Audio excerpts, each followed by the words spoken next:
but Grand Promenade I think is a good way to kick off the day. And the odds-on favourite is going to trot in. Grand Promenade won at 4.5. VIVIDREDSKY, Smoke and Piero. Snickerdoodle Dandy gets Jamie Carr on though, which is good. 12 units to win on it. Snickerdoodle Dandy, who went home better, fitter today and won it by a neck, wishful thinking. Don't tell the boss third. But I'm with you Long January. I think it can string some wins together like it did 2 preparations ago. Ruby Saki lunging. Long January punch down. Just won it. Long January from Ruby Saki.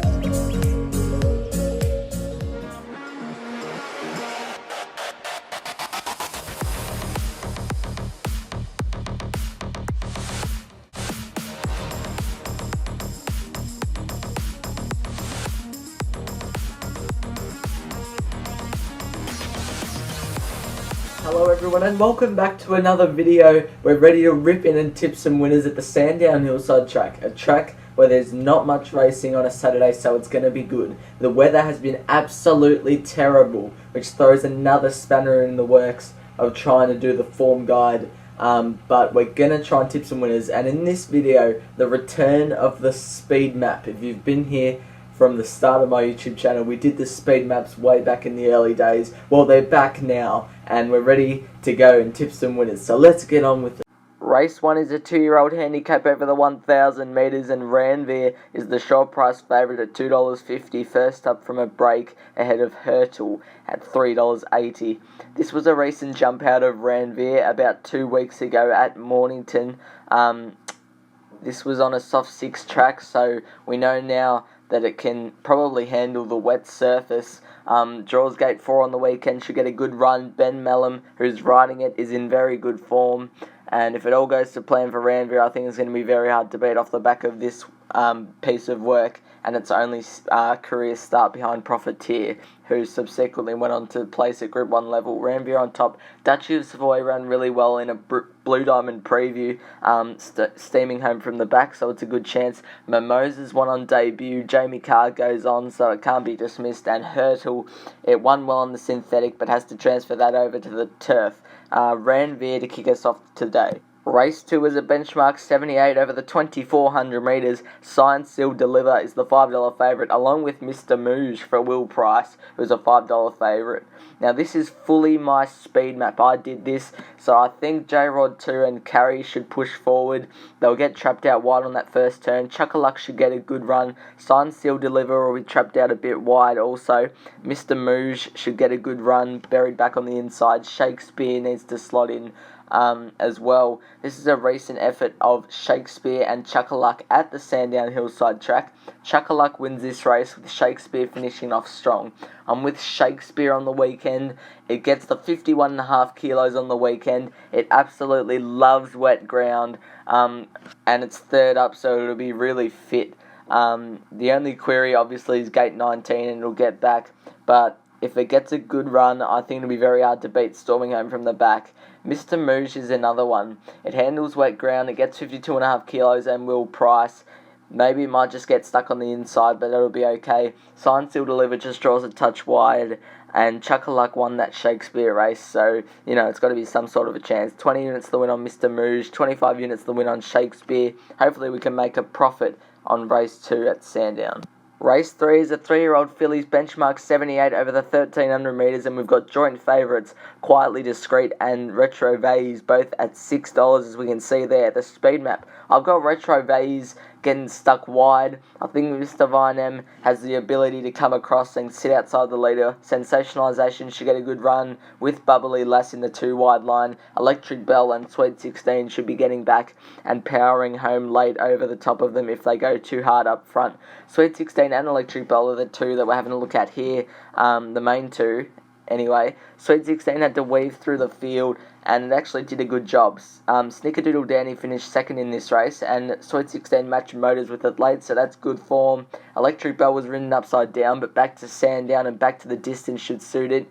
Sweet 16 absolutely loves the wet tracks, and that's why I've got it on top. Jamie Carr rides. I think it'll be coming down the outside and giving them all a lesson.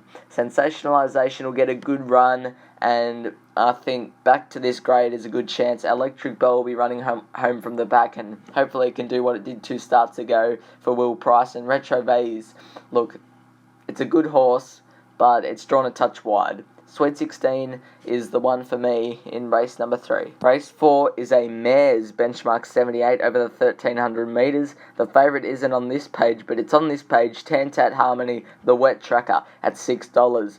As we see here, there's going to be a battle for the lead early. Lara Chess should kick up. I reckon Chassis gets the run of the race in behind them. High Calibration and Tantat Harmony will need to find a way to slot in. And that's about it. Why Choose Her will be running on from the back late. My speed maps are always right. This is a recent replay at Caulfield of Tantat Harmony. Now, it was in the 3 wide line here and gave it its all. This was a good 3 surface, I believe. So back onto a wet track should suit it entirely. Of course, gate 14 on the weekend is the main query, but if it can get the right run, I think there's no stopping it here. Dan Stackhouse sticks. This is pretty good form. Plaquette's a good horse. I don't want to watch Pinion again because I had it at $15 and it got held up, but back to Tantat Harmony. I've gone 35 units to win on it. It's hard to find a winner at Sandown on the weekend, and I just think Tantat Harmony is a good chance. Chassis, 10 units to win on it. He gets the run of the race, and it's pretty good on the wet tracks. Damien Thornton rides. Good chance. AMERCEMENT's also a wet tracker.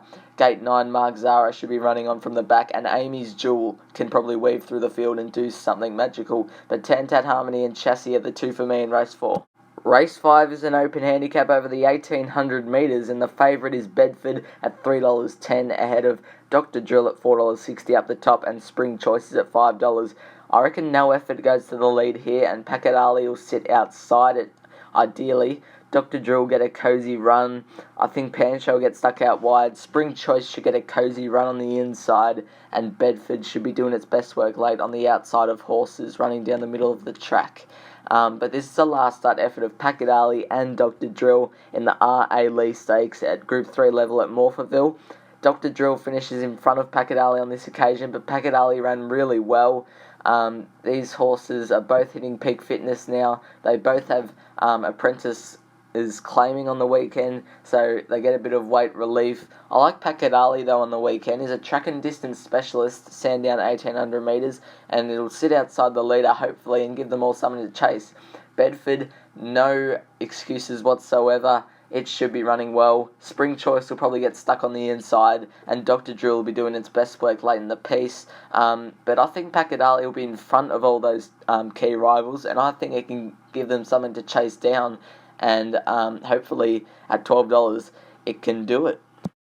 Race 6 is a benchmark 78 over the 1600 metres. Ocean Miss unlucky last start at $3.60, and then La Chevalier at $4.80, the main chances. The speed map, now this is the big one. Relucent goes forward. This is my big opinion that I'm of. It'll probably get trapped wide though. La Chevalier will get a really cosy run from gate 6. Ocean Miss has to try and slot in. And I think SAVOY gets a really good run from gate 10 and be running down the middle of the track. This is the last start effort of La Chevalier at Sandown. It ran second on this occasion, beaten a length through a very smart winner, Kira Boy, I think its name is. Jamie Carr rode it on that occasion, and it got better of La Chevalier. But Kira Boy isn't in this race, so La Chevalier doesn't have to worry.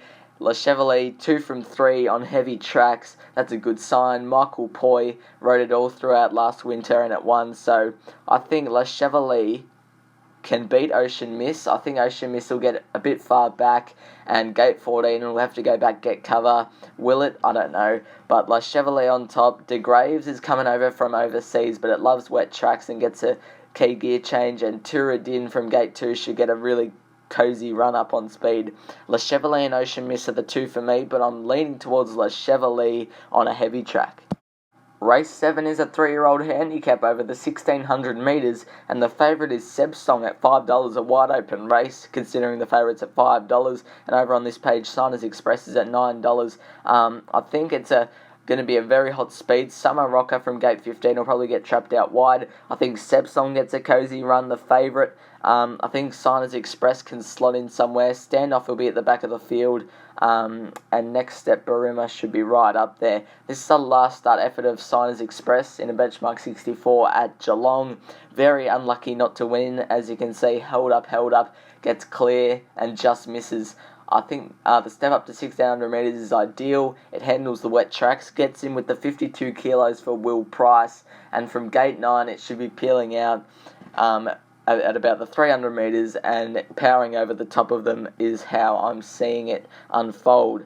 Hopefully that's what happens, but I'm not too sure. But I've got it on top anyway. SEINERS Express, Seb Song, cozy run, Ben Mellum, loves the wet track, gets all the ticks, and should be running well. Next step, BERRIMA will be on the speed. It's won 2 in a row. It could be 3 in a row after Saturday. And BASARWA comes from overseas.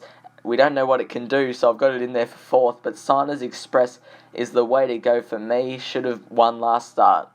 Race 8 is a benchmark 84 over the 1300 metres, and Corner Pocket has won 5 in a row, is at $3.70. Defiant Dan's is the next favourite at $6.50. Now they're going to go lickety split here. I think Corner Pocket's going to push up and keep Altai Ranger and Titan Blinders wide. Separate should get a cozy run, as will Defiant Dancer and a Moody Bay. SEGALAS should slot in, and ARKHAM Knight should be running on from the back. I reckon they're going to go pretty fast here. Defiant Dancer, this was its last start effort at Caulfield. Now it was wide without cover on this occasion, so I thought it did well to only finish 2 lengths behind the eventual winner of the race, which was Biometric, and Taxu was up there as well. Defiant Dancer loves the wet track. It was meant to carry 61 kilos on the weekend, but Will Price drops down to make it 59, which is beneficial in my opinion. I was tossing up between Defiant Dancer and ARKHAM Knight, who to put on top, because they're both really good wet trackers. I leant towards Defiant Dancer though, and I've got it on top. ARKHAM Knight, Jamie Carr on, comes from Adelaide, is a real wet tracker but hasn't won for a while. SEGALAS, Godolphin, Mark Zara always goes well, and Corner Pocket might get trapped out a bit wide early, and it's up in class, so I thought it would run 4th or abouts there. Defiant Dancer on top for me. The last race is a handicap over the 1,000 metres, and on this page, Bless Her is at $6.50. Zipping Boy is also at $6.50 with Express Pass. I reckon this late in the day, the field will be strung out a bit. Grady Gann and Ashlaw should go to the front. Zipping Boy should be up there. I think Bless Her gets a cozy run. I Did It For Love will get a good run, as will Express Pass. Probably trapped on the inside. Innkeeper and William Thomas and Rubon Blur should be running on from the back late. This is a recent effort of Bless Her and Ashlaw. Sartorial Splendor won this race. And yep, the replay does work. So Bless Her, look, it was first up and it was on a good track. So I'd be forgiving of this run on a heavy track. I think it's 2 starts for 2 wins, I believe. So it loves the heavy. Draws gate 5.